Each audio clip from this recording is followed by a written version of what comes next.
Bom, então iniciou de novo aqui a gravação, né? A gente estava vendo semana passada o algoritmo de roteamento, começamos a ver, e agora vamos entrar efetivamente em como funcionam esses algoritmos. Vamos dar uma relembrada aqui, né? Algoritmos de roteamento, eles podem ser do tipo não adaptativos ou adaptativos. Os não adaptativos são aqueles que vão basear suas decisões de roteamento em medidas ou estimativas, quer dizer, não baseiam, né? Não baseiam com relação ao que está acontecendo no tráfego atual da rede. Isso quer dizer o seguinte, eles são pré-configurados, né? É o chamado roteamento estático, onde o administrador vai e configura as rotas no seu equipamento, no seu roteador. Isso aí é comum, tá? Quando você tem, por exemplo, uma rede, essa rede se liga a um roteador, e esse roteador sai, por exemplo, para um único ponto para outro roteador. Só tem uma saída para a internet. Então, as regras são bastante claras, né? Esse roteador tem uma entrada na tabela para o roteamento interno, para as redes internas. Vamos supor até que ele tenha mais de uma rede interna. Então, o administrador configura manualmente o roteamento de cada rede interna, como deve ser, e todo o restante tem que ir para o roteador do ISP. Então, não tem por que esse roteador ficar conversando com outros roteadores, gastando enlace, gastando processamento para receber informações de rotas, se serão sempre as mesmas rotas, né? Então, normalmente, a gente usa, nesses casos, o roteamento adaptativo ou roteamento estático. Facilita o trabalho do roteador. Se cai, por exemplo, um enlace desse, não tem caminho alternativo. Esse também não tem caminho alternativo, esse também não tem caminho alternativo. Então, como são sempre os mesmos caminhos, a gente bota estaticamente. Já por outro lado, se ele, por exemplo, é ligado a mais redes, né? Tem mais de uma saída, por outros roteadores, vamos ter 3 saídas, ou até mesmo ele é um roteador de passagem para outros roteadores, né? Receber um tráfego para uma porta e ter que colocar por outras portas, né? Aí talvez já valha a pena utilizar o roteamento adaptativo, já que ele vai mudar as decisões de roteamento para refletir mudanças na topologia. Por exemplo, ele tem 2 saídas aqui, a principal é essa aqui. De repente, essa saída cai, ele toma a decisão para ir pela de baixo. Ou então, aumenta muito o tráfego pela saída de cima, ele chaveia para a saída de baixo. Nesse caso, vale a pena usar roteamento dinâmico, né? Ainda, os algoritmos de roteamento podem ser classificados como global ou descentralizado, né?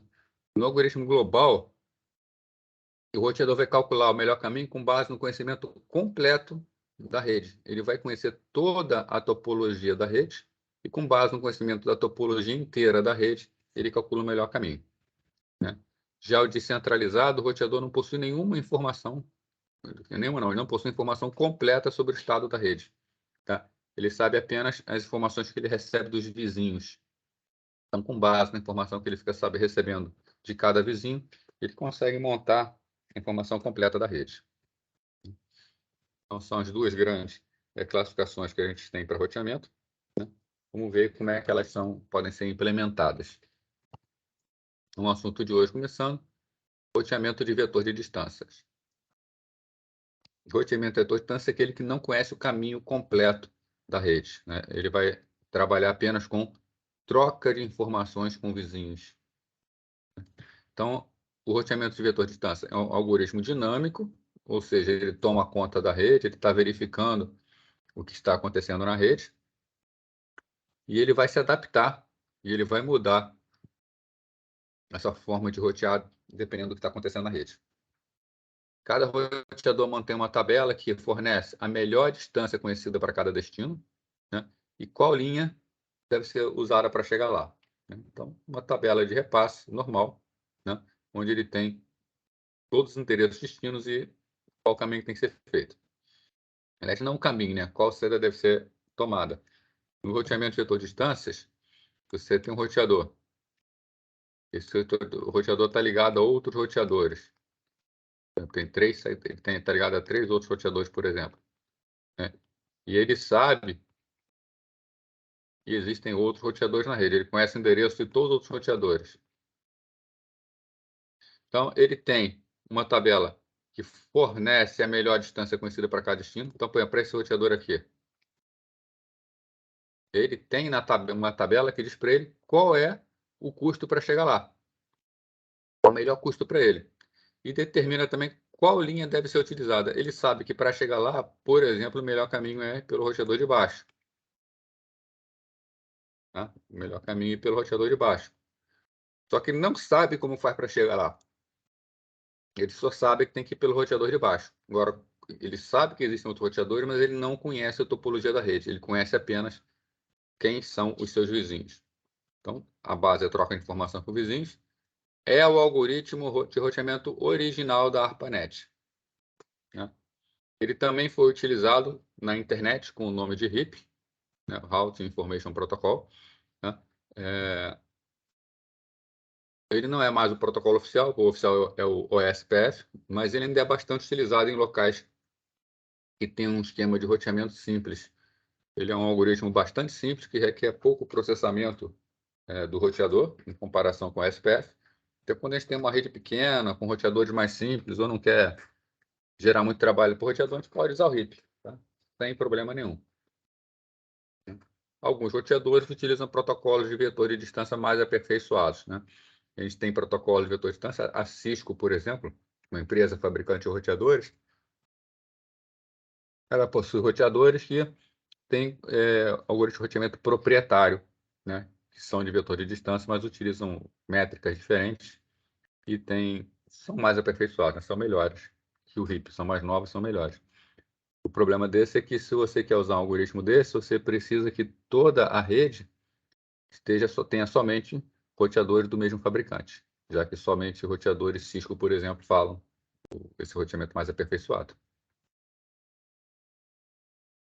Então, cada roteador mantém uma tabela de roteamento indexada por cada roteador da subrede, né? Então, um tabelão, onde essa tabela contém o endereço de todos eles.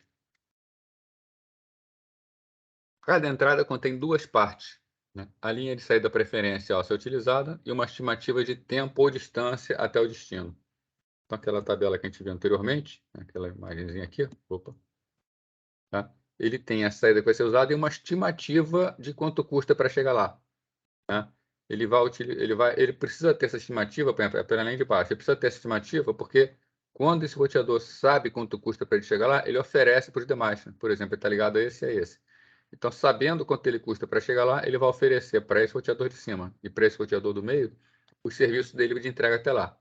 Com isso, ele vai dizer quanto custa para ele chegar lá. Né? Essa unidade métrica, né, com o custo, pode ser a quantidade de hops, né? Quantidade de hops é a quantidade de saltos.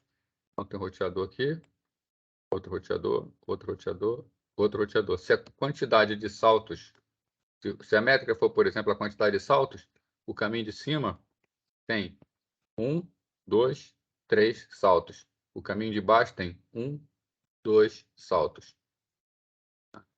Pode ser o retardo de tempo, quanto tempo leva para chegar até o destino. Pode ser a quantidade total de pacotes enfileirados ao longo do caminho, né? Por exemplo, o caminho por roupas, o melhor é por baixo. Mas pode ser que esse roteador aqui ele esteja com uma fila muito grande, né, de pacotes. Ele está passando por um momento difícil. Tá? Muita coisa para ele rotear. Enquanto os outros roteadores estão com a fila de saída bem pequenininhas. Né? Então, pode ser, por essa métrica, vale mais a pena passar pelo caminho de cima, embora seja um caminho maior. E existem outras opções, tá? Existem várias opções que podem ser utilizadas para escolher o que se considera o melhor caminho. A gente presume que o roteador conhece a distância até cada um dos seus vizinhos, então isso é bastante fácil, né? Se um roteador está ligado a dois vizinhos, tem roteador aqui, né? Tem outro roteador aqui, tem outro roteador aqui, né? Repara o seguinte, roteamento por vetor de distâncias. Quando a gente fala em distância, a gente não está falando obrigatoriamente em distância física. Tá? Essa distância pode ser outros valores, outros parâmetros. Por exemplo, normalmente é contagem de saltos, né? Por isso que fala em distância. Mas ele pode considerar a distância também tráfego na rede, tá? Qualquer outra coisa. Né? Então, ele presume que o roteador conhece a distância que está sendo, ou seja, o roteador sabe, né, quanto custa para chegar em cada vizinho. Isso não é difícil de descobrir. Por exemplo, se a unidade métrica de distância for contagem de saltos, ele cada roteador está a um salto de distância, então é sempre um. Se for o comprimento da fila, o roteador pode examinar cada uma de suas filas. Por exemplo, ele tem a fila de saída dele. No caso, o custo dele vai ser a fila de saída dele. Ele mede a sua própria fila e ele tem um parâmetro de gasto da fila dele.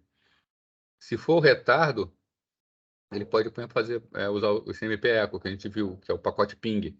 Ele pode fazer um ping no roteador, mede o tempo de ida e volta, e ele vai ter o retardo que tem daquela linha.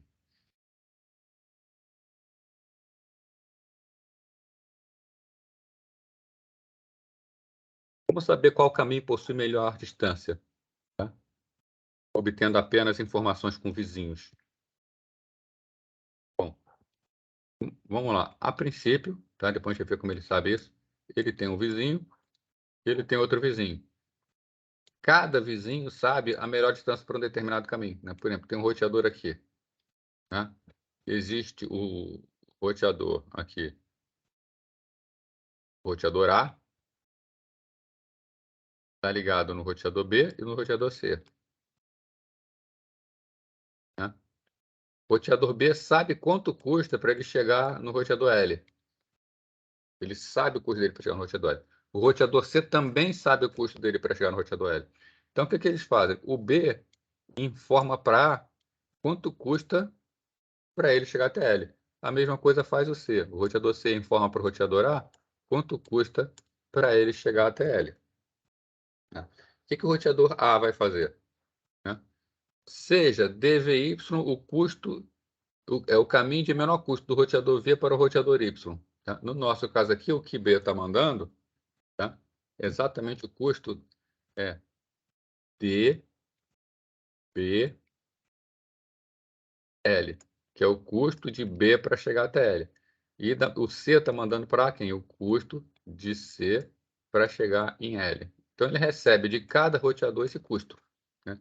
Então, seja dVy o custo do caminho do roteador V para o roteador Y. Seja CVY o custo de ligação dos roteadores X e V. Né? Então, o custo para ir pelo caminho de cima é CAB, é o custo para chegar de A até B. Esse custo A mede com facilidade. E por baixo, o custo de por baixo é o custo, né, de C, desculpa, de A até C, que é o custo para ir do roteador A ao roteador C. Né?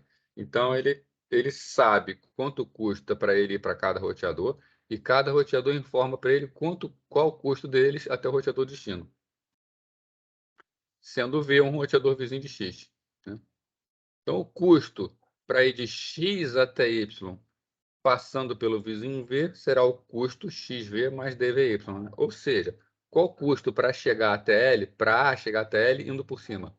É o custo para ir de A até B, mais o custo de B até L. Da mesma forma, para ir por baixo, o custo de A até L vai ser o custo para ir de A até C, mais o custo para ir de C até L. Tá? Então, ele vai simplesmente somar custo. Então, pelo princípio da otimização que a gente viu semana passada, o menor custo para ir de X até Y será, dentre todos os caminhos que ele pode fazer, o menor deles. Né? Então, o custo de X até Y vai ser o menor entre X até V e V até Y para todos os Vs que são vizinhos. Então, retornará o menor custo calculado para todos os vizinhos. É assim que ele vai saber, né, o melhor caminho, apenas conversando com os vizinhos. Ele não tem ciência da topologia da rede, ele não sabe como cada vizinho faz para chegar até o destino. Ele apenas sabe o que os vizinhos falam para ele.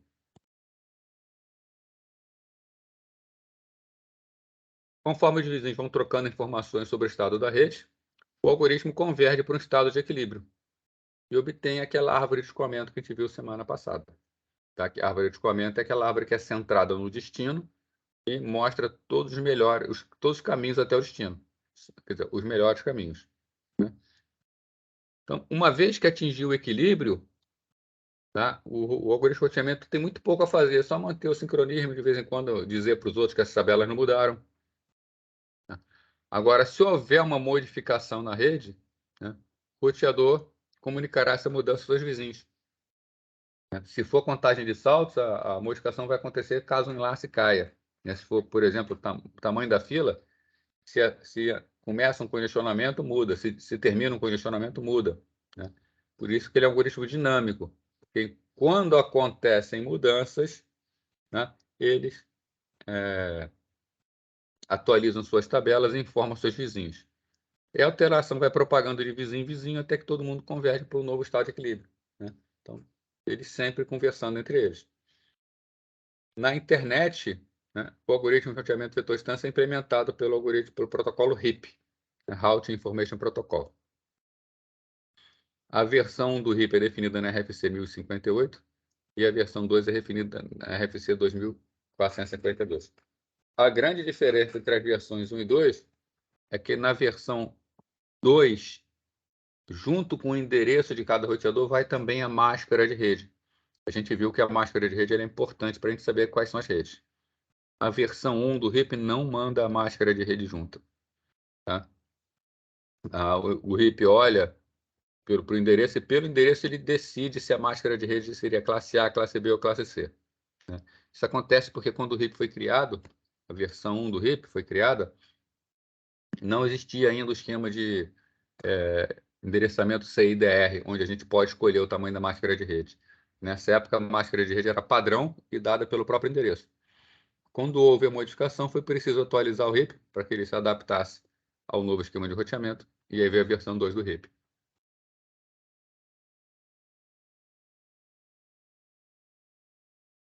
Aqui um exemplo de uma rede pequena.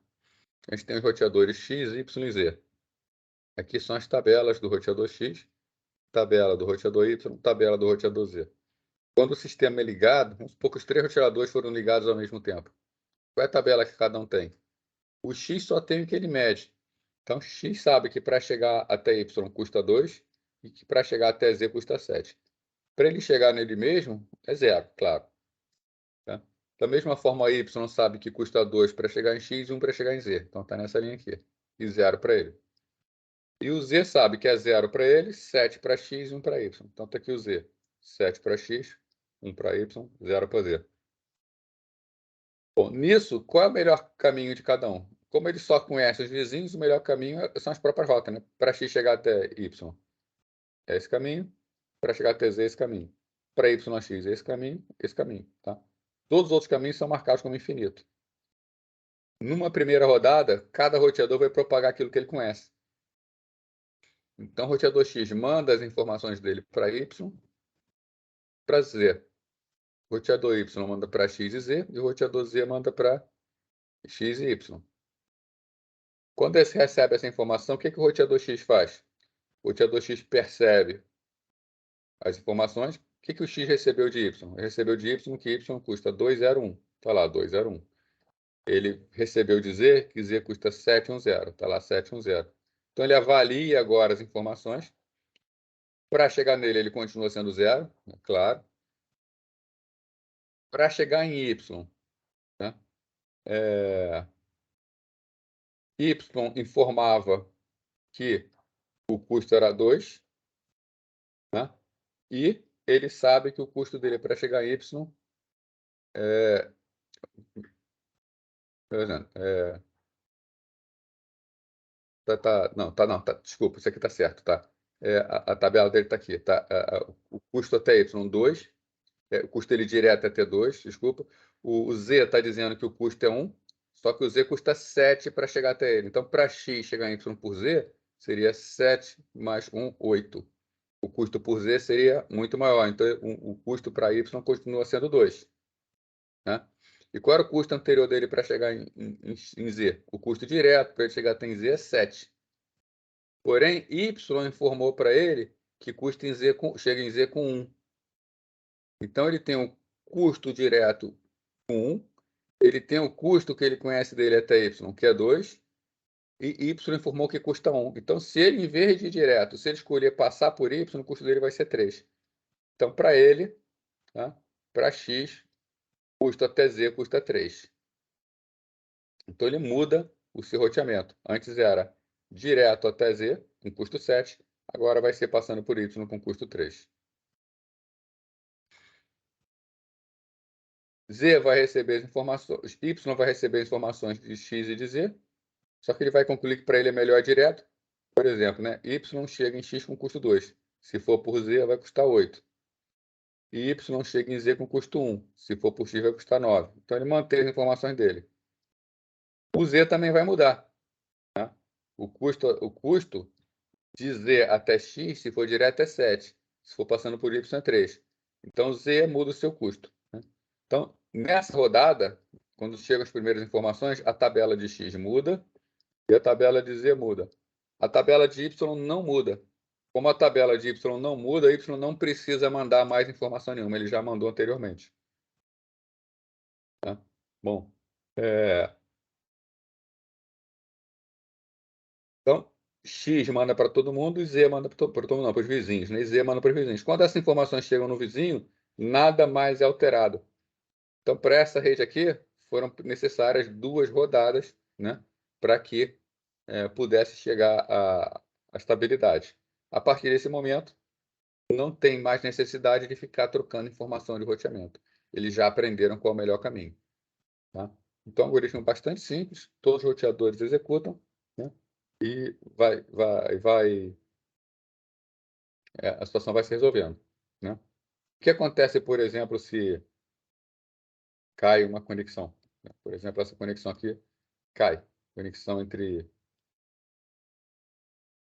X e Y, que custava 2. Né? O que vai acontecer? De repente, vai virar infinito para X. X vai ficar com valor infinito aqui. Né? E ele vai ver que Z oferece para ele um custo 7. Né? Se Z oferece um custo 7, como o custo para ele é infinito, ele vai escolher por Z com custo 8. Então, ele vai aprender na tabela dele que o custo até Y, né, vai custar 8 por Z. E vai ficar infinito por Y. Tá, tá ok, gente? Então, esse é um algoritmo bem simples, é o algoritmo original da internet, né? Foi implementado pelo RIP. Já comecei com vocês. Para coisas simples, o RIP até hoje é utilizado, principalmente para pequena rede. Para redes maiores, tá? O que vai acontecer? O tempo de propagação às vezes demora bastante. Tá? Uma rede começa aqui, por exemplo.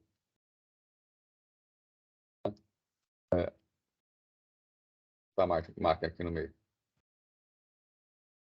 Para informação desse roteador aqui, que eu vou chamar de roteador K, chegar lá no roteador X, ele precisaria passar, qual é o menor caminho dele? Uma rodada, 2 rodadas, 3 rodadas, 4 rodadas, 5 rodadas pelo menos. Tá? Então, demorava um pouco para convergir, tá? Principalmente dependendo do estado da rede. Ou então, foi criado um novo tipo de algoritmo de roteamento, chamado roteamento de estado de enlace. Né? O roteamento de vetor de distância ele foi utilizado na ARPANET até 1979. Quando então foi substituído pelo roteamento de estado de enlace. Tá? Foi basicamente motivada por 2 problemas. A unidade métrica de retardo era o comprimento da fila, não levava em conta a largura de banda. Né?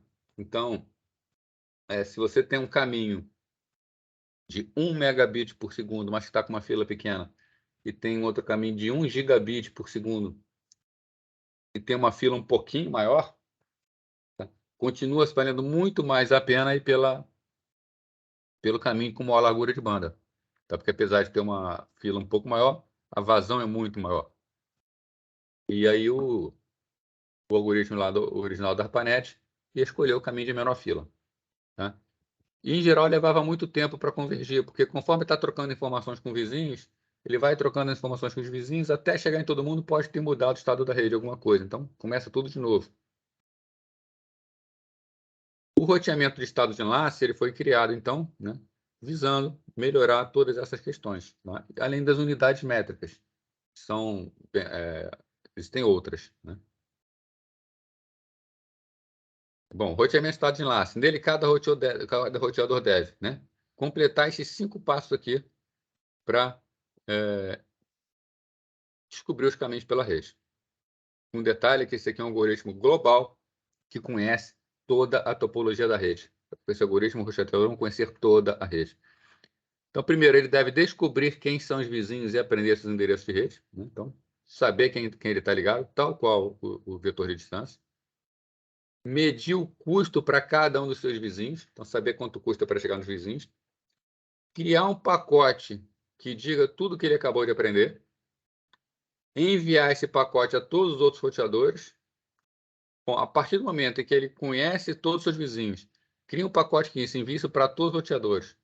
E se todos os roteadores fazem isso, significa que todos os roteadores vão conhecer todos os outros roteadores da rede e vão conhecer todos os caminhos que existem pela rede. Ou seja, cada um terá a topologia inteira. Com base na topologia inteira, ele pode calcular o melhor caminho para cada um dos roteadores. O problema está nesse passo 4. Enviar esse pacote a todos os outros roteadores. Como é que ele vai enviar o pacote para todo mundo se ele quer justamente descobrir como chegar lá? Tá? Então, ele precisa enviar a informação a todo mundo, mas ele ainda não sabe como fazer. Tá? Tem uma solução, a gente vai ver qual é. Então, a topologia completa e todos os retardos são medidos e distribuídos para cada roteador. Nesse ponto, todos os roteadores conhecem, a gente pode usar o algoritmo que a gente viu semana passada, que é o algoritmo de Dijkstra, para encontrar o caminho mais curto. Então, vamos ver aqui cada um desses 5 passos. Primeiro passo, determinação dos vizinhos. Né? Quando um roteador é inicializado, ele envia um pacote hello por cada linha. Né? Então, por exemplo, pacote, um roteador está ligado a outros 2 roteadores. Esse roteador inicia, ele envia um pacote de apresentação, né? Um pacote chamado hello para cada um dos roteadores. Tá? Quando os roteadores recebem esse pacote hello, eles enviam de volta um pacote hello também. Nesse pacote hello vem uma série de informações, tá? Incluindo o endereço do roteador. Com isso, ele fica sabendo quem são os seus vizinhos. Né? Medição do custo da linha. Aí vai depender do que é o custo da linha, a forma como vai medir. Né? A forma mais simples para medir o retardo, se for o retardo, é fazer um ping no roteador e medir o tempo de ida e volta. Né? Se for comprimento de fila de cada roteador, ele pode perguntar e informar o seu também. Né? E para o caso do retardo, né? Para ter uma maior precisão, ele pode testar mais de uma vez. Na verdade, ele fica testando continuamente, ele vai pegando valores médios. Então, com isso, ele descobre quem são os vizinhos e a medição do custo de cada linha. A criação do pacote de estado de enlace. Né? Isso aqui, ó, o roteador, o que o roteador A aprendeu, o que o roteador B aprendeu, C, D, E, F. Então, é o que cada roteador aprendeu. Né? Então, ele cria os pacotes que são chamados pacotes de estado de enlace. São pacotes que vão dizer, né, o estado de cada roteador, de ligação de cada roteador. No caso aqui do roteador B, vamos pegar o roteador B como parâmetro para a gente aqui. Então, o roteador B vai montar essa tabela aqui. Nessa tabela ele tem a identificação dele, B, então ele vai dizer quem ele é. Vai ter um número de sequência e uma idade, que a gente já vai discutir daqui a pouquinho. Né? E vai ter uma lista de todos os vizinhos. Então, quem são os vizinhos do roteador B? É o A, que o custo da linha por A é 2. Então ele bota A, custo 2. Né? Ele também é ligado ao roteador D, com custo 6. D, custo 6. E também é ligado ao roteador E, com custo 2. E, custo 2. Então, esse é o tabelão que o roteador B vai montar.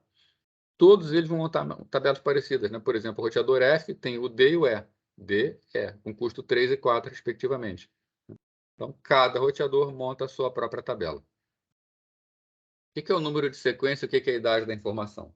Essas informações elas vão passear pela rede, vão ser entregues pela rede. Dependendo do caminho que a informação fizer, ela pode fazer um caminho mais longo ou mais curto. Né? Vamos supor que o roteador B mandou, por exemplo, uma informação para o D. Espalhou para todo mundo a informação do estado D. Ele mandou uma informação para o D, e a informação tinha número de sequência, por exemplo, 7. Sequência igual a 7. Aí chegou no D. Essa mesma informação chegou no A. Aí vamos supor, essa informação está passando por aqui pela rede. Ó. Vamos supor que está fazendo esse caminho aqui. Chega num determinado momento, muda o estado em B e B resolve mandar um novo pacote. Aí B manda agora um novo pacote. O pacote válido é o 8. Aí nesse momento o pacote 7 está aqui embaixo, ele manda também o 8 para B. Então o 8 está aqui, o 7 está aqui. O 7 vem por aqui, o 7 vem por aqui, o 8 ainda está fazendo caminho. O D já recebeu a informação mais nova. Quando a informação velha chega por outro caminho, D está recebendo uma informação mais antiga do que aquela que ele recebeu diretamente por B. Tá? Então, o número de sequência serve para isso. O número de sequência serve para quê? Conforme os caminhos estão passando pela rede, se um pacote faz um caminho muito longo, demora muito a chegar no destino, e ele já recebeu uma informação mais nova, ele sempre considerará a informação mais nova. Tá? Então, para isso que serve o pacote de sequência. Agora, pode acontecer, por exemplo, do roteador B ser desligado por alguma razão.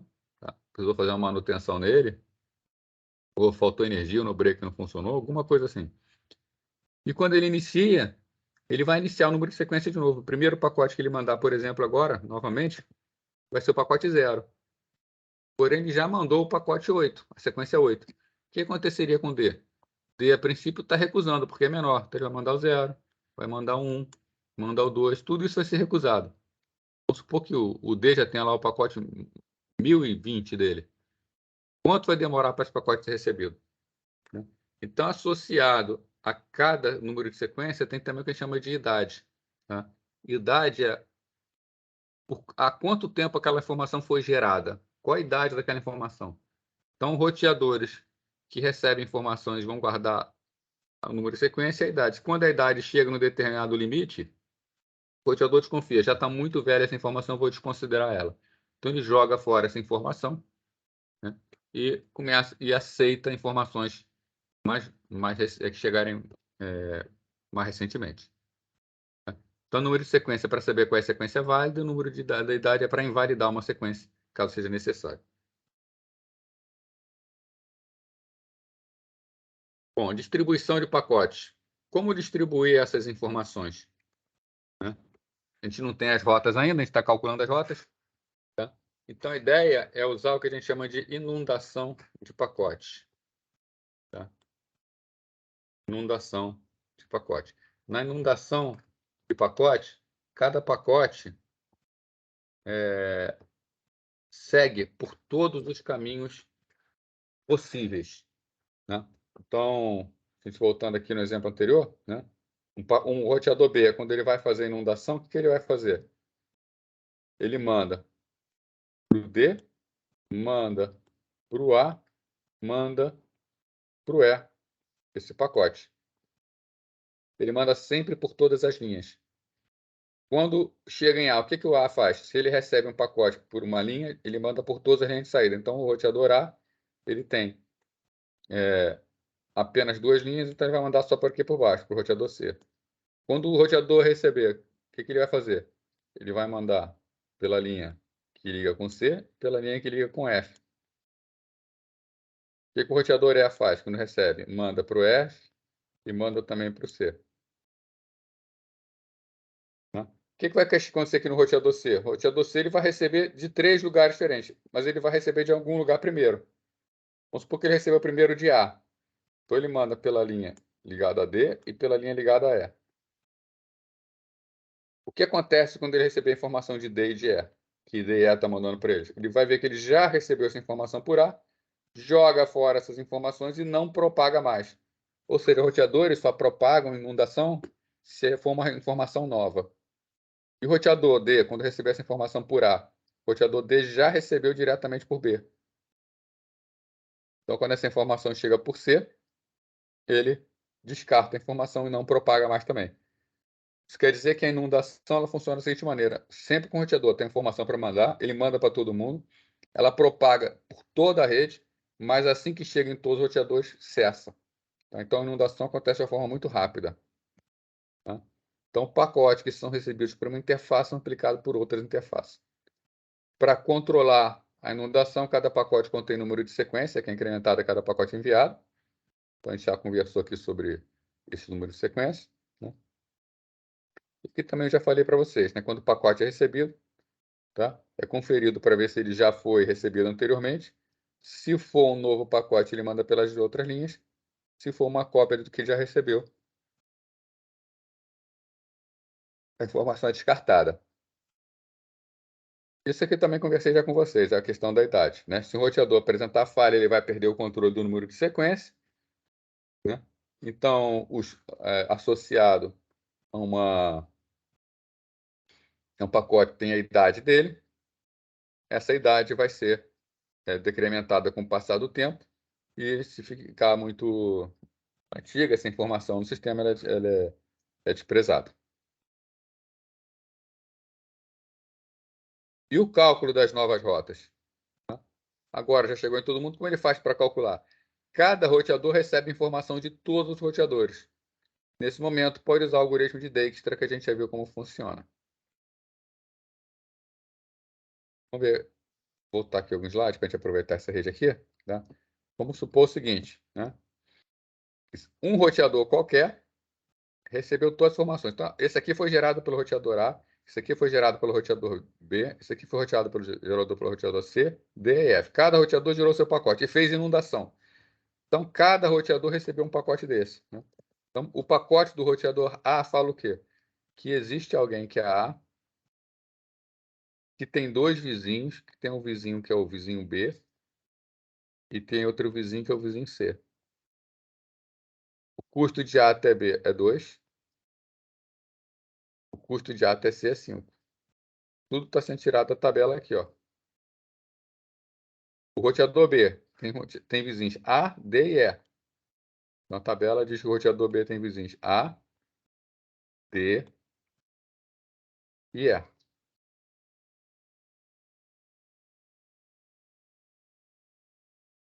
Desculpa, tá aqui em cima. Tá? Deixa eu apagar isso aqui, que essa informação aqui não existe.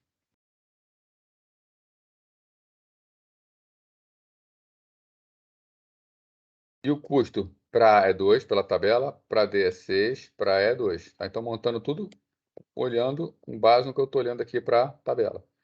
Já roteador C, 5 para chegar em A já está lá, 2 para chegar em D e 2 para chegar em E. Por aí vai. D tem vizinhos B, C e F. Então, D tem um vizinho F, os outros já estão lá. O custo para chegar em F, segundo a tabela de D, é 3. Por fim, por exemplo, a própria tabela de F fala que ele é vizinho de E com custo 4. Se vocês olharem com base nas tabelas, foi montada exatamente a mesma rede original. Então, cada roteador recebe a informação completa e monta um gráfico da rede completa.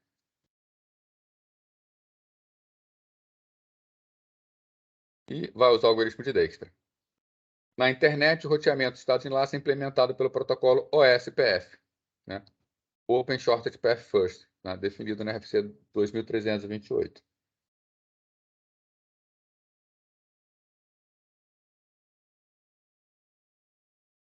Ok, pessoal?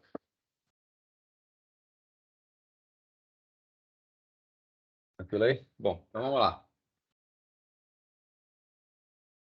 Esses dois algoritmos que nós vimos, vocês acham que ele é viável na internet como um todo? Tá? Quantos roteadores existem na internet? Não tem como o roteador ficar conversando com os vizinhos, né? E aprender a rota para todos esses vizinhos. E imagina inundação acontecendo na internet. A internet faria apenas inundação para utilizar o SPF. Tá? Então, esse esquema de roteamento, ele é excelente, ele funciona. A ARPANET no início era muito pequena, chegava nem a 20 roteadores. Tá? Mas, de fato, a rede cresceu muito. Né? Então, esses algoritmos, hoje em dia, eles funcionam dentro do que a gente chama de sistemas autônomos. Um sistema autônomo é um sistema onde a gente tem alguns roteadores que eles trabalham em conjunto. Né? Então, dentro de um sistema autônomo, os roteadores sabem como rotear entre eles. Dentro de um outro sistema autônomo roda um algoritmo desse também. Normalmente designa um sistema autônomo como AS, Autonomous System. E dentro de um sistema autônomo, o roteador sabe como rotear por dentro dele. E existem roteadores especiais que fazem ligações entre os sistemas autônomos. Esses roteadores têm um esquema todo próprio de roteamento para conseguir fazer isso. Quando a gente cria isso, existe uma hierarquia no roteamento. É o que a gente chama de roteamento hierárquico. Então, vamos ver isso aí. Então, conforme as redes aumentam, as tabelas de roteamento crescem proporcionalmente. Vai chegar o momento que não é mais possível que o roteador conheça todos os caminhos da rede. Então, quando o roteamento hierárquico é utilizado, os roteadores são divididos em regiões e cada roteador conhece detalhes sobre sua própria região. Os roteadores da região não conhecem a estrutura interna de outras regiões. Aqui nesse desenho que a gente fez, vamos imaginar que o roteador A é da região A, ou da região esquerda. Então, cada roteador aqui da região esquerda conhece toda a topologia aqui dentro. Sabe exatamente como as máquinas se ligam. E eles sabem que existe uma outra rede fora, mas ele não tem nenhuma ideia de como é a topologia da outra rede. Então, cada roteador conhece todos os detalhes sobre como rotear dentro de sua própria região. Não conhece as estruturas internas das outras regiões. Em redes muito grandes, a hierarquia de 2 níveis pode ser insuficiente.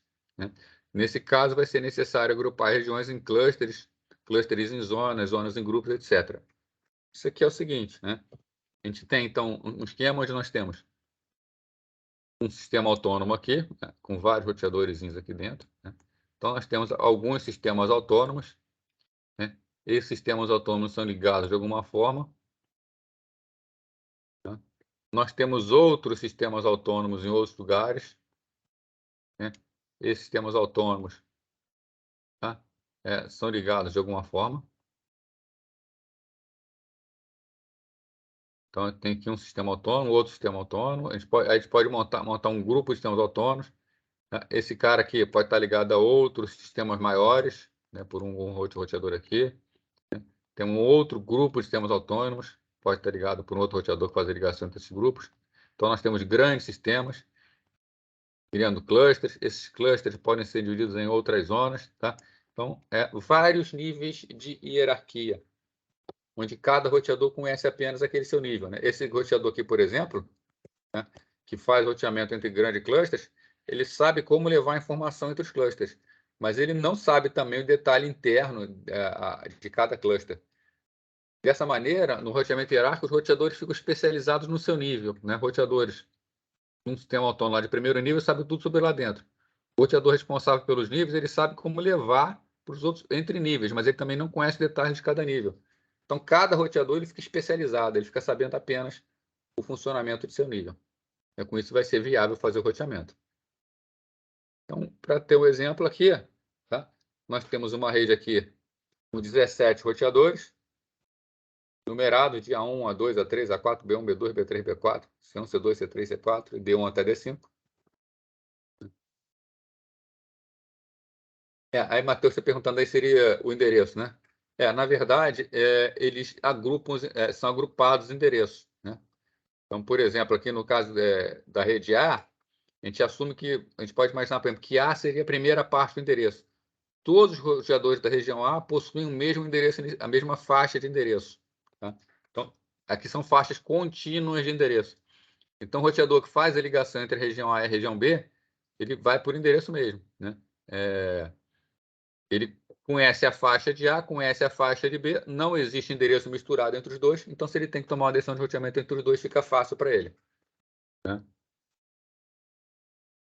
Você pode imaginar, por exemplo, com o sistema telefônico. Por exemplo, o Rio de Janeiro, todo mundo começa com o número 21. Então, se o número de telefone procurado for o 21, é a região do Rio de Janeiro. A central telefônica que é carregada de ligar regiões, por exemplo, Rio de Janeiro e São Paulo, 21 e 11. Ela tem que chega um número para ela. Se for o número 21, ela manda para o Rio de Janeiro. Se for o número 11, ela manda para São Paulo. E depois, lá dentro, é que vai entrar em mais detalhes e olhar o resto do número para saber. Então, se a gente usa um roteamento simples, se não é um roteamento hierárquico, essa tabela aqui seria uma tabela, né, com 16 entradas. Uma para cada destino. Né? Claro que uma tabela com 16 entradas é até uma tabela pequena, tá? Mas aqui é só para a gente mostrar o ganho. Tá? Então, vamos considerar que o roteador A1, né? Se esse roteador A1 conhecesse todo mundo, teria uma entrada para cada destino, teria isso tudo essa tabela aqui. Agora, se a gente usa roteamento hierárquico, o roteador A1, como é um roteador que a gente chama de roteador de borda, que é um roteador responsável por mandar informações também para roteadores de outras zonas, ele conhece todo mundo dentro da sua região, né? Então, o roteador A1, no caso da tabela hierárquica, conhece A1, conhece A2, conhece A3, conhece A4. Conhece toda a estrutura interna. Mas para chegar nas outras regiões, ele só sabe que as outras regiões existem. Ele não sabe que existe B1, B2, B3, B4. Ele sabe que existe a região B, que para chegar na região B é melhor ir por B4. Da mesma forma, para chegar na região C, ele sabe que só existe a região C, e é melhor ir por C1. E para chegar na região D, que ele não está ligado diretamente? Né? Se for usar a contagem de saltos, por exemplo, ele tem que dar 1, 2, 3 saltos para chegar em D. 1, 2 saltos para chegar em D. Então, no caso, para chegar em D, ele vai sair com o roteador C1, com 2 saltos. Tá? Agora, esse tipo de roteamento pode implicar um provável aumento do caminho para alguns hospedeiros. Se houver caminhos redundantes, como é o caso aqui, o melhor caminho para ele chegar na D é por baixo. Agora, se ele quiser chegar em D2, se ele quiser chegar em D2, se ele tiver uma tabela completa, ele sabe que o melhor caminho é 1, 2, 3, ele chega em D2. Né? Agora, se é roteamento hierárquico, ele vai escolher o caminho por C. Então, ele vai fazer 1, 2, 3, 4 para chegar em D2. Especificamente, nesse roteador pode demorar um pouquinho mais. Mas os benefícios são muito maiores. Isso aqui pode acontecer, não é que vai acontecer. Pode acontecer.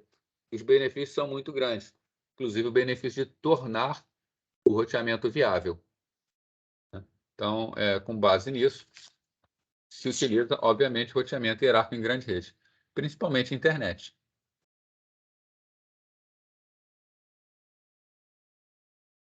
Na internet, o roteamento hierárquico é implementado por intermédio do protocolo BGP, é o Border Gateway Protocol.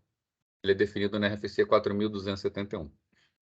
O BGP ele é um protocolo altamente complexo. Tá? Ele é muito complexo. Um curso de BGP é um curso muito demorado. Tá? O BGP ele é todo baseado em políticas. Tá? Vou comentar rapidamente aqui como ele funciona, tá? A gente não vai ver o algoritmo específico do BGP, mas o BGP ele é encarregado de fazer ligação entre sistemas grandes. Então, por exemplo, eu tenho um sistema autônomo aqui, tá? Tenho outro sistema autônomo aqui, tenho outro sistema autônomo aqui. Né? Bom, o BGP eles rodam em roteadores de borda. Né? Roteadores de borda são aqueles roteadores que estão encarregados de falar para fora da rede. Então, aqui nós temos roteadores internos, uma rede interna aqui, né? Uma outra rede interna aqui.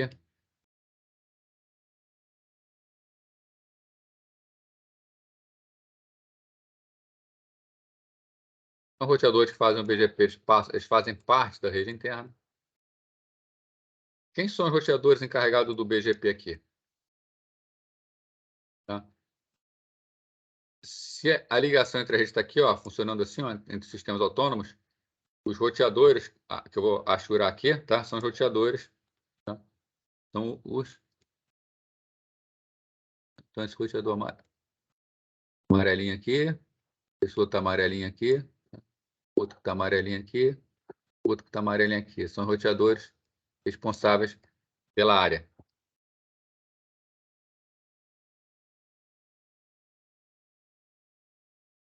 Vou pegar aqui de volta a minha caneta. Então, né, cada roteador é o BGP. Tá? Para o BGP, não existe estrutura interna, né? Então, por exemplo, para esse roteador origem, chegar no roteador destino. Quantos saltos são? Efetivamente são 1, 2, 3, 4, 5 saltos. O BGP ele só considera saltos entre roteadores BGP. Os outros roteadores que não são BGP, eles não reconhecem, então não fazem parte da rede. Então, o custo desse roteador é 1 salto, 2 saltos, 3 saltos. Tá? A subrede BGP, a rede BGP não reconhece as subredes de outros roteadores, de outros algoritmos de roteamento. Tá? Então, o salto entre sistemas autônomos é o que conta para ele. Tá? Outra característica dele é que ele é altamente voltado à política. O que é ser um algoritmo altamente voltado à política? Estados Unidos e União Soviética, União Soviética não, né? Não existe mais União Soviética. Estados Unidos e Rússia são, todo mundo sabe que um não confia no outro há muito tempo, né? Então vamos supor o seguinte: saiu um pacote dos Estados Unidos, né? Aqui, eu A, e esse pacote está destinado para a Alemanha.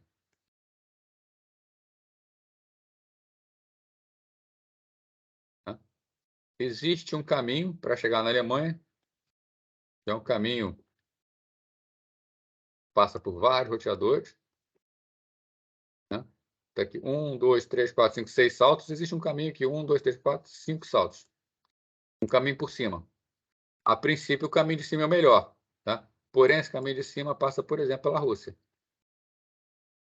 Se for o Pentágono que vai mandando essa informação, ele pode não querer que passe por aqui uma informação sigilosa. Por mais que tenha criptografia e tudo mais, ele não quer passando por cima. Então, o BGP permite configurações do tipo: encontre o caminho, mas eu não quero que passe por esses locais. Tá? Então, o BGP ele vai se virar em fazer o caminho melhor, o que ele quer solicitado. Né? Então, enquanto o princípio da otimização fala que o melhor caminho até o destino independe da origem, tá? Aqui no BGP isso não vai ser válido. Tá? O melhor caminho pode sim depender da origem, né? Porque as origens podem ter suas próprias políticas. Né? Então, as pessoas que configuram o BGP, usam o BGP, são pessoas que trabalham já há anos com o BGP, são responsáveis pelo roteamento do grande núcleo da internet. Né? Bom, e se eu tenho, por exemplo, uma empresa, que agora eu vou trabalhar numa empresa muito grande, essa empresa muito grande, ela tem um sistema autônomo, né? E tem outro sistema autônomo, por exemplo. Como ela vai fazer o roteamento entre esses sistemas autônomos? Ela vai ter que usar o BGP, vai ter que ter uma pessoa altamente especializada, tá? Não é necessário, tá? O OSPF, que é o protocolo de roteamento hoje oficial da internet, que é o recomendado para ser utilizado dentro dos sistemas autônomos, ele também pode ser utilizado no roteamento hierárquico. Tá? Então, você pode, dentro do OSPF, definir os níveis de hierarquia de forma que ele trabalhe com roteamento hierárquico. Ele não é especializado como o BGP, mas funciona muito bem. Inclusive, na disciplina Laboratório de Redes de Computadores, que vocês vão fazer para frente, é previsto laboratório de redes, vocês vão configurar o RIP, vão configurar o SPF, e no próprio SPF vocês vão configurar diferentes hierarquias. Então, vocês vão aprender como fazer isso. Ok, pessoal? Alguma pergunta aí sobre o roteamento?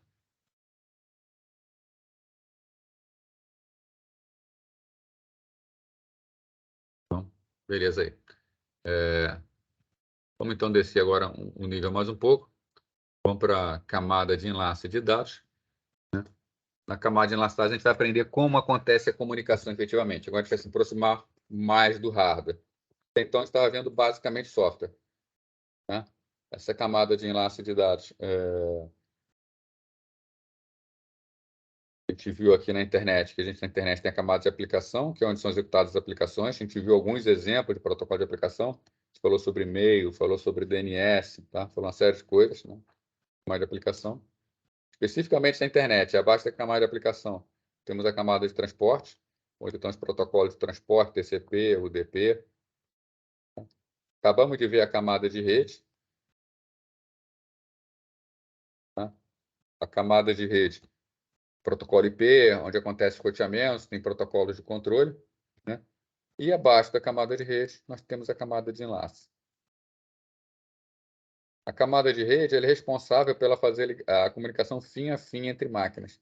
Então, como a comunicação fim a fim acontece? Se nós temos uma máquina que passa por um roteador, que passa por outro roteador, que passa por outro roteador, até chegar na máquina de destino, né? O roteamento, melhor dizendo, o software IP, ele cuida da transferência entre todas as máquinas. O IP ele tem consciência de todas as transmissões que acontecem. Mas para que aconteça no todo, né, tem que fazer cada envio em particular. Tem que fazer um envio aqui, nesse enlace, tem que fazer outro envio aqui, tem que fazer outro envio aqui. Quem controla esse envio é a camada de enlace. Quem faz o envio local é a camada de enlace. Quem conhece o hardware local para fazer isso é a camada de enlace. Então, na camada de enlace, são tratados algoritmos que permitem uma comunicação eficiente e confiável entre hospedeiros adjacentes. Os hospedeiros devem estar fisicamente conectados através de um canal de comunicação cujos bits são transmitidos na ordem exata que são enviados. Né? Então, essas máquinas têm que estar ligadas.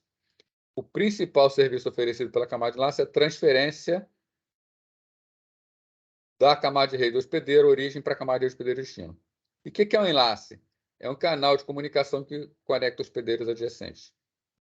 Deve usar o serviço oferecido pela camada física. Vamos perceber uma diferença aqui, ó. Vou botar aqui para vocês uma topologia que a gente vem trabalhando até agora, que é uma topologia lógica.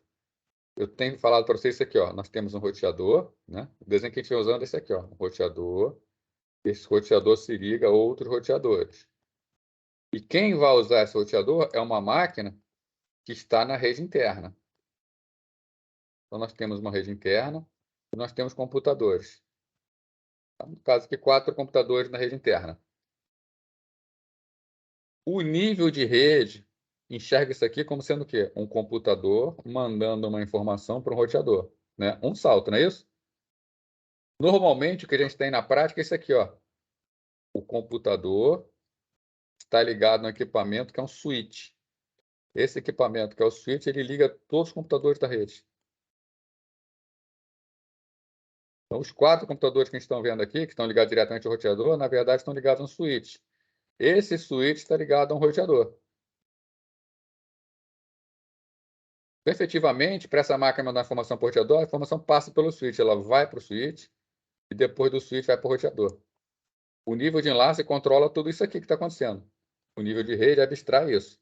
Né? O nível de rede, ele vê uma ligação direta pela camada de enlace, mas a camada de enlace tem que controlar isso aqui. Numa hierarquia maior, que é até bastante comum, tá? A gente poderia ter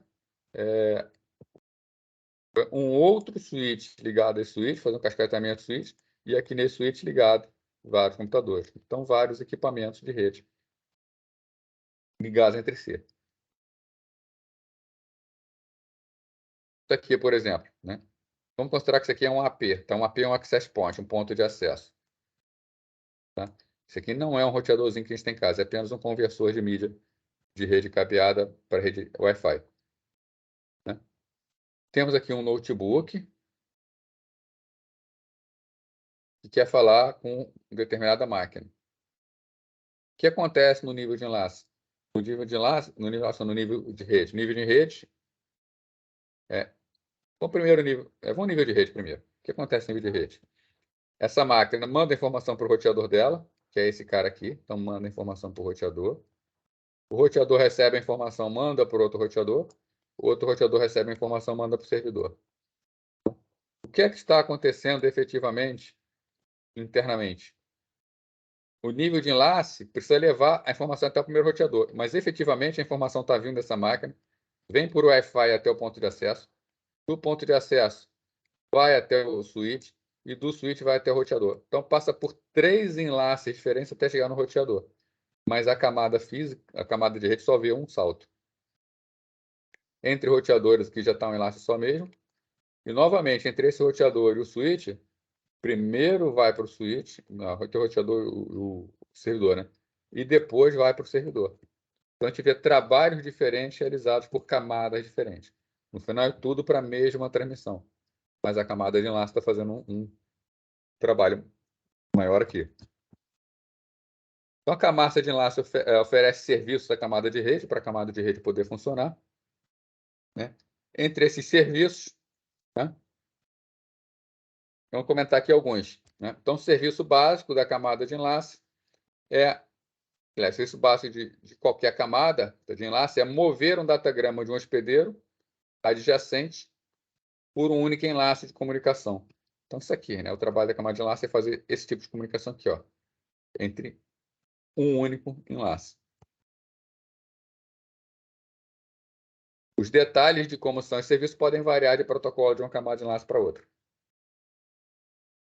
Entre os serviços que podem ser oferecidos estão, né, enquadramento de dados, né, que é fazer o reconhecimento do início ao fim de uma informação. Uma informação, quando passa pelo nível físico, quando a informação passa pelo nível físico, é o quê? Uma sequência de zeros e uns. 0, 1, 1, 0, 0, 0. Então, tem um monte de bits passando de um lado para o outro. Como a placa de rede sabe onde começa e onde termina uma mensagem, né? Uma mensagem pode estar, por exemplo, iniciando aqui, terminando aqui. A camada física não quer saber, ela está mandando um bit após o outro. Então, saber onde começa e onde termina é que a gente chama de enquadramento. Marca o início, marca o final do quadro. Legal, pessoal? Tanto que, se vocês lembrarem dos protocolos da camada de... que a gente viu quando viu protocolos do OSI, do modelo internet, cada protocolo, quando recebia uma informação, coloca nessa informação o seu cabeçalho. A camada de enlace é a única camada que, além da informação e do cabeçalho, ela coloca também o que chama de fecho. Ela precisa de cabeçalho e também precisa de fecho. O fecho é justamente para marcar o final do quadro.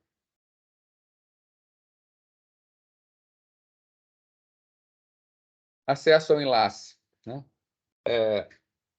Dependendo de como for o meio de comunicação, dois roteadores, por exemplo, um roteador, outro roteador, normalmente eles possuem linhas ponto a ponto, falam direto um com o outro. Então, não tem grandes dificuldades aqui. Tá? Cada comunicação é direta, quando um roteador escreve, essa informação só chega no outro. Agora, no ambiente de rede local, a gente pode ter, né, e é bastante comum ter, por exemplo, um switch e várias máquinas ligadas a switch. Então, por exemplo, 4 máquinas ligadas no switch. Essas 4 máquinas podem querer transmitir ao mesmo tempo. Quem vai decidir sobre o momento de cada uma transmitir? Ou numa rede Wi-Fi, a gente pode ter um AP, né, e várias máquinas funcionando com esse AP. Tudo aqui por comunicação sem fio. Comunicação sem fio, vocês devem desconfiar, né? Quando um transmite, chega em todos os demais. O ar vai mandar para todo mundo. O espaço aberto vai mandar para todo mundo. Então, de quem vai ser a vez de transmitir de forma que não haja colisão? Né? Então, para isso, a camada de enlace, tá? Tem um protocolo chamado Protocolo de Controle de Acesso ao Meio, em inglês, Medium Access Control, sigla MAC, é daí que vem o nome endereço MAC, né? Endereço de enlace. Muitos deles a gente costuma chamar de endereço MAC. Né? Ele dita regras segundo as quais a informação pode ser enviada. Então, se 2 ou 3 ou 4 querem mandar a informação ao mesmo tempo, quem terá o direito?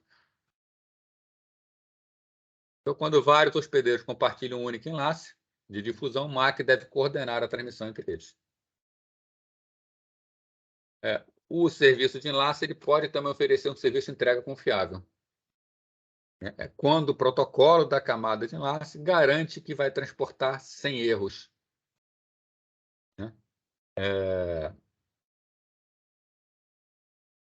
Então, ele insere aqui um código, né, para verificar se tem erros ou não, e se for possível, ele vai fazer a correção desse erro.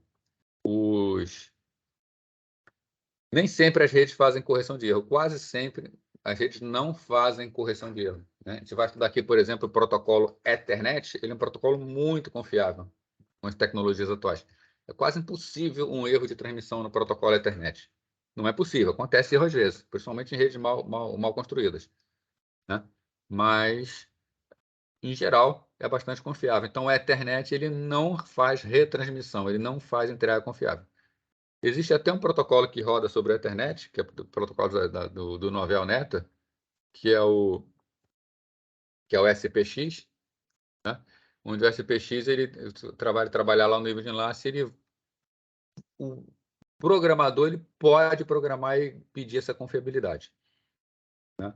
Mas, em geral, não faz isso. A camada de transporte já bota uma camada de confiabilidade, a camada de transporte já garante uma comunicação confiável, então, normalmente, o nível de enlace não faz.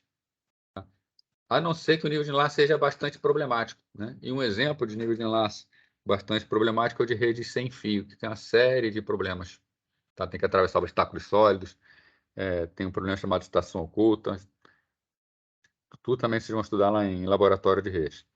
Mas é uma rede que é problemática, né? É uma rede problemática. Então, essa rede, para que não confunda o TCP, já que o TCP ele se baseia na confiabilidade, ela faz a retransmissão dos pacotes, ela faz uma comunicação confiável. Tá? Então, justamente, a rede sem fio faz a comunicação confiável porque ela não é muito boa, né, nesse aspecto. Estou até falando, né, a entrega confiável de camadas de enlace pode ser considerada uma sobrecarga desnecessária, já que a camada de transporte faz isso, tá? Mas muitos protocolos da camada de rede sem fio fornecem serviço de entrega confiável. Detecção e correção de erros, né? É um outro serviço oferecido, né? Então, na verdade, isso aqui está atrelado à entrega confiável. Para que a entrega confiável possa acontecer, é por intermédio de detecção e correção de erros, né? A entrega confiável vai fazer correção de erros. Agora, mesmo não fazendo a correção do erro, o hardware da camada de rede não vai propagar mensagens com erro, né? Então, a rede Ethernet, por exemplo, você tem uma determinada máquina, manda a informação para o switch. Quando ela manda a informação para o switch, ela manda com código de detecção de erros. Se o switch recebe essa informação e percebe que houve uma deformação no sinal, o sinal estragou, ele joga fora essa informação. Ele despreza essa consideração. Então, embora as camadas de rede não façam a detecção, não façam a correção, elas fazem a detecção e descartam a informação.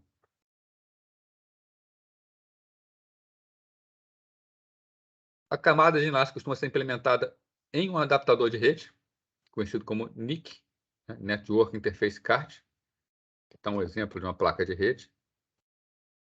Hoje em dia, essas placas de rede estão cada vez menos comuns, né? A maioria dos equipamentos já traz um chip de rede dentro da placa-mãe, né? O núcleo do adaptador de rede está um controlador da camada de enlace. Então, a camada de enlace está implementada nesse chip aqui, ó, né? Da placa de rede. Em geral, um único chip que executa vários serviços, né? Enquadramento, acesso ao enlace, detecção de erros, é tudo feito diretamente pelo hardware. Atualmente, cada vez mais adaptadores estão integrados à placa-mãe do hospedeiro. Então, no caso aqui, a transmissão física acontece pela rede física, aí tem um adaptador de rede, nesse adaptador de rede, passa pelo controlador de rede, que é o chip, e aí chega diretamente na CPU da máquina que vai trabalhar essa informação. A Matheus falando usa uma placa de rede, né? Tem equipamentos que usam placa de rede, tem equipamentos que não usam, tá? Às vezes você compra um servidor e quer botar uma placa de rede diferente, servidor, uma placa de rede melhor no servidor, então é comum botar também. Hoje em dia existem, a gente compra com facilidade placa de rede, embora já venha em vários equipamentos.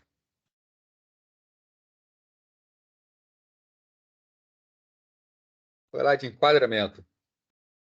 Enquadramento, a camada de enlace dados deve usar o serviço fornecido pela camada física. Já comentei com vocês, né? A camada física manda, na verdade, uma tríade de bits para saber onde inicia e onde termina, vai fazer o enquadramento. O enquadramento é uma técnica de dizer onde começa e onde termina um quadro, né? Eu estou falando aqui em quadro, né? É o seguinte, só para a gente poder falar a nomenclatura correta, né? A camada de transporte ela trabalha com segmentos. Então, segmentos são porções de dados da camada de aplicação. E a camada de transporte coloca o cabeçalho dela, né?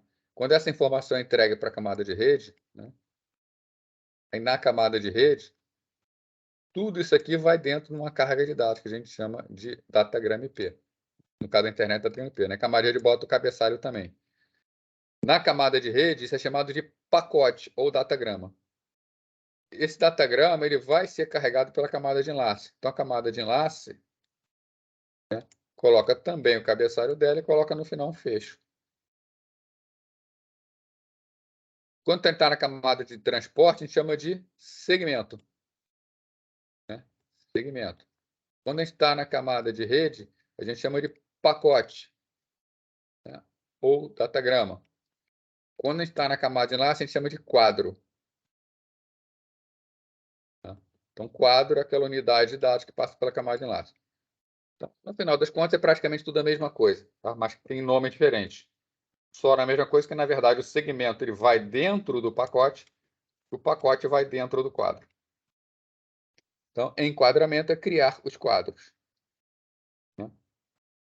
Para a camada de rede funcionar, a camada de enlace deve detectar esse necessário. Desculpa, aqui em cima. Os bits, a quantidade de bits pode ser maior ou menor ou igual que o número de bits transmitido, tá? Podem haver erros, né? Isso aqui está errado, gente. Desculpa aqui, peraí. Tá. Só me enrolei aqui. Vamos lá, então de novo. A camada de erro de enlace pode conter erros, ela precisa, se for necessário, corrigir esses erros, tá? Então, ela tem uma quantidade de bits que pode ser passado e ela precisa verificar se esses bits estão corretos. O primeiro passo para verificar se os bits estão corretos é saber onde começa e onde termina a informação, tá? Então, para que possa fazer essa verificação por erros, ela precisa fazer um enquadramento para que possa corrigir esses erros de bits, tá? A estratégia adotada pela camada de enlace, então, é dividir o fluxo de bits em quadros e calcular o checksum em relação a cada um. Semana que vem a gente vai ver exatamente o que é o checksum. A checksum é uma soma de verificação, onde todos os bits são somados de uma determinada forma e no final é conferido para ver se está certo. O checksum é enviado no cabeçalho. Quando chega no destino, ele é conferido. Para verificar, então, né, para fazer esse enquadramento, tem 4 técnicas. A gente chama de contagem de caracteres, caracteres iniciais e finais, flags iniciais e finais e violação de codificação da camada física. A contagem de caracteres é o primeiro deles. A gente só aprende para saber que não se deve usar, né? Então, a contagem de caracteres a gente não vai usar, porque ela é muito simples, né? Como é que ela funciona? O primeiro campo diz o tamanho do quadro. Então, aqui, por exemplo, o primeiro campo desse quadro diz que ele é tamanho 5. Então, ó, 1, 2, 3, 4, 5. Ele está aqui. O próximo quadro começa aqui, o tamanho é 4. Então, 4. O próximo quadro começa aqui, o tamanho é 6. 6, né? Então, a técnica é bastante simples, tá? Mas ela tem um problema. Se houver um erro, esse 5 aqui, de repente, virar 7. Chega como 7. Ele vai achar que o tamanho é 7, vai vir até aqui, aí vai dizer que o próximo é 5. Vai chegar até aqui, mais ou menos, tá? E começa a embolar tudo e ele se perde, tá? Então, a técnica que não é eficiente. Na prática, as outras 3 técnicas que foram utilizadas. A primeira delas se chama caracteres iniciais e finais com inserção de caracteres, né? Então, a gente tem um quadro aqui, está sendo enviado. O que é que faz? Para delimitar esse quadro, coloca 2 caracteres especiais. Quem teve a curiosidade já de olhar a tabela ASCII, repara que existem lá as letras normais, né, caracteres de pontuação, existem números, existem vários símbolos, mas existem alguns caracteres que têm alguns nomes especiais, tá? Que são caracteres especiais. Entre eles, 3 caracteres especiais da tabela ASCII interessam no enquadramento. São os caracteres DLE, STX e ETX, né? DLE é delimiter, abreviação de delimiter, é um caractere delimitador. STX, Start of Transmission. ETX, End of Transmission. Tá? Então, antes do início do envio, são colocados 2 caracteres. O caractere DLE, seguido do caractere STX. Isso aqui marca o início do quadro. Tá? O final do quadro é marcado pelo caractere DLE e pelo caractere ETX. Pode falar aí, levantar a mão, pode falar aí.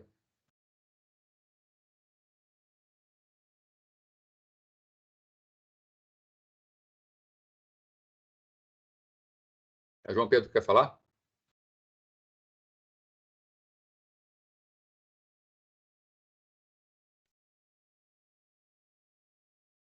Não? Então, beleza.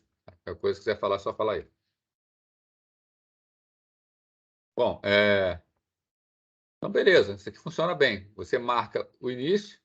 O que a placa de rede faz no destino? Ela está tomando conta da rede. Não, sem problema, João. Ela está marcando o início da rede. A placa de rede de destino verifica, ela está olhando, opa, apareceu o DLSTX, está começando uma transmissão. Ela escuta a transmissão, ela está prestando atenção. Quando ele encontra a sequência DLETX, acabou o quadro. Então, ele sabe qual é o quadro.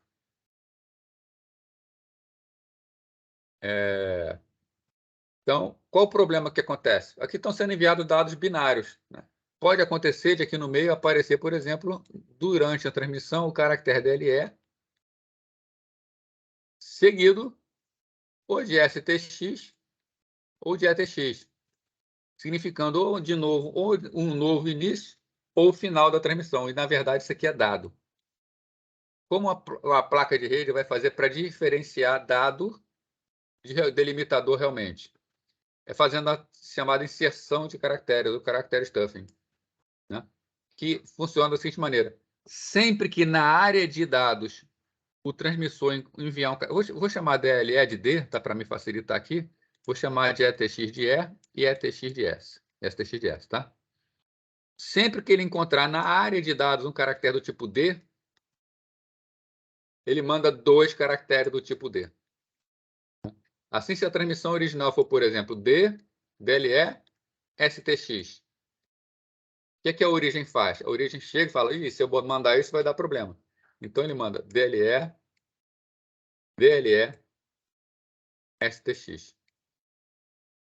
Faz a inserção de um caractere delimitador. O receptor está sabendo essa regra. Então, o que o receptor faz? Ele está prestando atenção. Se no receptor chega DLE, STX, ele sabe que é o início. Não tem problema. Agora, quando o receptor chegou o D, DLE, chegou outro DLE, o receptor já sabe. Ó, a regra é, chegam 2 DLE seguidos. Ele vai ficar com um DLE só. E não importa o que venha depois, ele considera como dado. Então, S. Né? Então, esse DLE-TX que estava aparecendo na área de dados não causará problemas, porque houve uma inserção de delimitador aqui. Outra técnica de enquadramento foi o seguinte, aqui começou a se ver, poxa, gastar 2 caracteres, vamos botar um caractere só. Tá? Então, criou-se uma outra técnica que é chamada flags iniciais e flags finais com inserção de bits. Né? Permite que os quadros de dados contenham um número arbitrário de bits, tá? Possibilitando o uso de código de caracteres. Tá? Como é que vai funcionar? Né? Indo para o que interessa. Então, da mesma forma que nós temos uma transmissão longa, e, por exemplo, pode ser usada a sequência 0111110, que é o byte de flag. Né? Bom, então a gente bota no início esse byte de flag, 0111110. E o fechamento é a mesma coisa, 0111110. Né? E a placa de rede toma conta para ver se aparecem esses caras no início e no final, para saber quando fazer o enquadramento. Temos aqui o mesmo problema anterior, né? Se essa sequência aparecer na área de dados, tá? O que não pode aparecer na área de dados? É essa sequência. Então, a regra aqui é, sempre que aparecerem 5 bits consecutivos, né, o transmissor insere um bit 0. Então, na área, então lá, nos dados estão assim, ó, 0, 1, 2, 3, 4, 5. Né? E o que o transmissor transmite? 0, 1, 2, 3, 4, 5. ele percebe que veio 5. A regra diz o seguinte: veio 5 bits 0, ele insere um 0 na transmissão. Vamos supor que aqui já fosse um 0 mesmo que viesse. Ele vai inserir um 0 de que maneira? Então, essa transmissão de cima vira essa transmissão de baixo. O receptor está sabendo da regra. O que o receptor está fazendo? O receptor, ao saber da regra, ele recebe 0, 1, 2, 3, 4, 5. Ele sabe que se vier 5 bits 1 e o próximo bit for 0, ele tem que retirar. Então, o receptor recebe 0, aí 1, 2, 3, 4, 5. Então, o receptor está pegando. Ficou com 0, ficou com 1, 1, 1, 1, 1. Recebeu um bit 0, ele sabe que esse bit foi inserido. Então, ele tira esse bit, aí fica com outro bit, 0. O bit que foi colocado extra, ele tira sem dificuldade. Então, isso aqui economiza um pouco na transmissão, porque em vez de usar 2 caracteres de delimitação, ele só usa um caractere de delimitação. E quando é necessário fazer uma inserção, ele só insere um bit, ele não insere 8 bits. Tá? Então, a técnica é conhecida como bit stuffing, tá? Já que ela insere um bit. A inserção de bits é completamente transparente para a camada de rede. A camada de rede nem percebe que isso está acontecendo. O IP não vê nada disso. Assim como a inserção de caracteres. E existe uma outra técnica, tá, que é conhecida como violação de codificação da camada física. Né? Quantos valores um bit pode assumir? Uma pergunta assim, bastante simples, né? Pode ser feita, né? Aí perguntando assim, né, as pessoas ficam até com medo de responder, né? Já vem novidade, né? Então, normalmente, vocês aprendem que o bit ele pode assumir os valores 0 e 1. Ele pode assumir 2 valores. Né? Então, quais valores um bit pode ter? 0 e 1. Só que, né, vou contar uma novidade aqui para vocês. Para a rede, dependendo do tipo de rede, o bit pode assumir ainda 2 valores a mais, o valor J e o valor K. Tá? Então, em uma transmissão de rede, esses são os 4 bits que podem ser transmitidos. Isso aqui eu estou dando uma antecipação do que a gente vai ver mais para frente, tá? Para poder explicar isso aqui. Na transmissão de rede, quando a gente tem uma transmissão muito grande, o que acontece? Os sinais estão sendo transmitidos. Vamos supor que a gente está transmitindo esse sinal aqui. Ó. Tá? Precisa haver sincronismo entre os relógios do transmissor e do receptor. Porque o receptor ele tem que receber exatamente no meio. Porque, na verdade, a informação não chega tão quadradinho do outro lado. Né? Um pulso que deveria chegar quadradinho do outro lado, chega do outro lado, às vezes, um monstrengo assim, que dá uma subida, dá uma descida. Às vezes demora a subir, dá uma subida assim. Então, o ideal é amostrar o sinal que a gente chama bem no meio do pulso. Né? Então, essa amostragem tem que ser no meio do pulso. Então, a amostragem do sinal 0, do sinal 1, do sinal 0, do sinal 1, do sinal 0. Para isso, o que acontece? Sempre que acontece uma transição, o receptor sincroniza o relógio dele com o do transmissor. Sempre sincronizando, sempre que houver uma transição. O que acontece se houver uma transmissão muito longa? Uma sequência muito grande de bits 0. Vai ficar muito tempo sem sincronizar. Tá? Então, esse aqui pode estar sendo mandado os bits, né? Por exemplo, está sendo mandado o bit aqui, ó. 0, 0, 0, 0. Né? Uma sequência aqui de 0. Então, foram enviados aqui 7 bits 0. Né? Vamos supor que o relógio do receptor é um pouco mais rápido do transmissor. O primeiro ele amostra certinho. Aí o segundo, aí começa a fazer um deslocamento na amostragem, porque ele é mais rápido. Tá? Porque ele está perdendo o sincronismo. Está sendo muito rápido. Então, nesse intervalo aqui, onde eu tenho 7 bits 0, ele mostrou 1, 2, 3, 4, 5, 6, 7, 8 vezes. Então, apareceu um bit do nada aí. Né? Para evitar isso, a regra de muitas transmissões, tá? Muitas redes, uma técnica chamada codificação Manchester diferencial.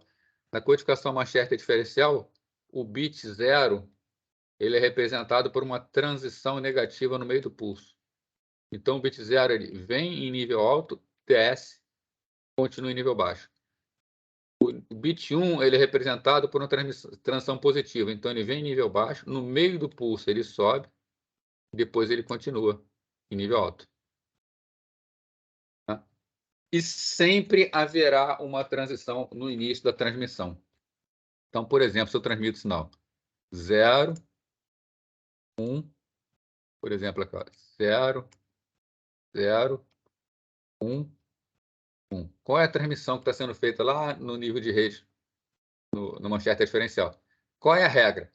Bit 0, transição no meio. Bit 1, transição no meio para cima. Bit 0, transição no meio para baixo. Bit 0, transição no meio para 0. Então, essas transições aqui são obrigatórias, que tem que acontecer. Então, para essa transição acontecer, o que vai acontecer? O sinal vem em nível alto, chega no 0, desce e continua em nível baixo.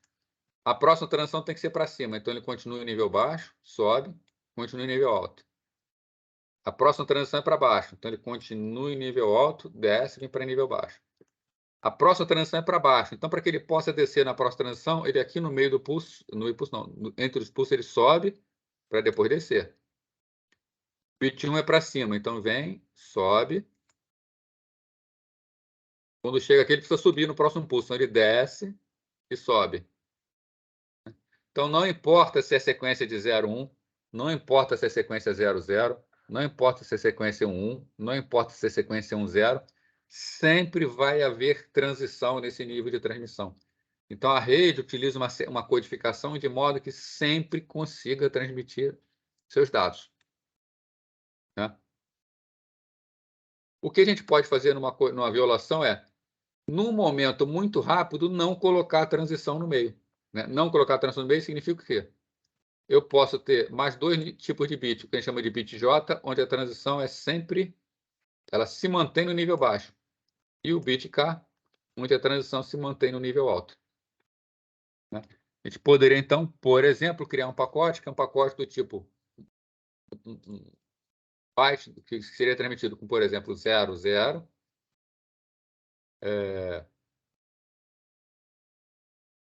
J, 1, 1, K. Estou chutando aqui, tá? Pode ser qualquer sequência. 0, 0. Né?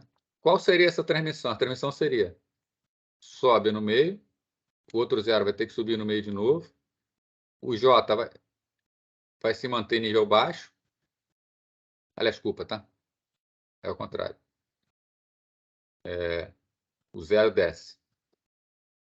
Então, vem no 0, vem em nível alto, desce. Vai ter, aí no final sobe para o 0 descer, desce. Aí o J mantém sempre em nível baixo, sem transição nenhuma. Aí o 1 sobe. O outro 1 vai ter que subir, então desce para subir de novo. O K mantém nível alto. O 0 desce. O outro 0 tem que descer de novo, desce. Né? Então, isso aqui ó, é uma sequência que não tem como aparecer na área de dados, porque na área de dados só tem bit 0 e bit 1. Então, a gente cria flags especiais que nunca aparecem na área de dados. Então, esses flags eles aparecem no início e no final do quadro, e a gente tem a garantia que eles nunca vão aparecer na área de dados. Tá? Quem implementou esse tipo de codificação foram as redes em anel, as redes Token Ring. Tá? Elas usam esse tipo de flag. Ok, gente? Ok?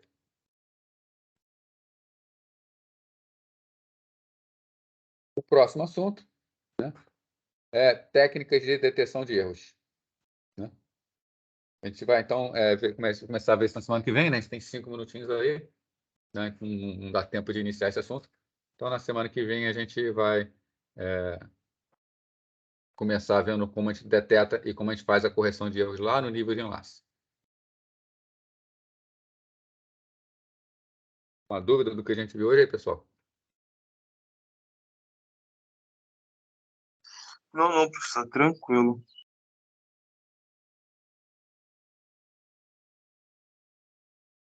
Então, deixa eu só fazer a chamada aqui, baixar aqui a lista.